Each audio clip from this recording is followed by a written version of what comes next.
Thank you, Joe. All right, Puerto Rico on the brink. The Commonwealth saying it will miss a debt payment due by the end of the day, forcing the island into default. Adam Shapiro got the tough assignment and is now outside the Capitol building in San Juan, Puerto Rico, with the very latest on this, but very serious situation. Adam, what's the latest?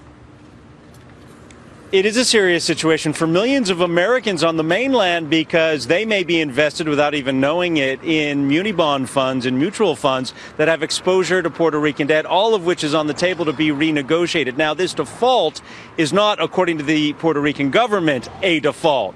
This is people playing games with how you describe what's happening, but they are going to miss the payment. $58 million. The Treasury was supposed to deposit $94 million with the trustee, of which the $58 million was going to be used to service the debt on the Public Finance Corporation bonds. That will be missed, and Puerto Rico will be in default. The budget this year already operating at a $703 million deficit.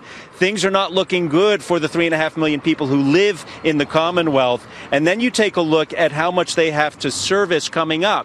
There are more bond payments due come September 1st. The Highway Transportation Authority, $350 million due September 1st. So the deadline is now running. And problems are only growing worse. This is expected to be the first of several potential defaults going forward, with Puerto Rico trying to get on top of its debt situation. Now, the legislature is not in session right now, but there's roughly a 90-day timeline in play. The chief of staff to the governor, Victor Suarez, has said there's a liquidity crunch. They have no money come November 1st to continue making bond payments, and that's putting pressure on the negotiations on the mainland to try and work out a restructuring. Moody's, by the way, says that some of these bonds will only get anywhere from 35 to 65% recovery. How could it be so beautiful and going so wrong there, Adam Shapiro? And if they're not calling it default, what are they calling it?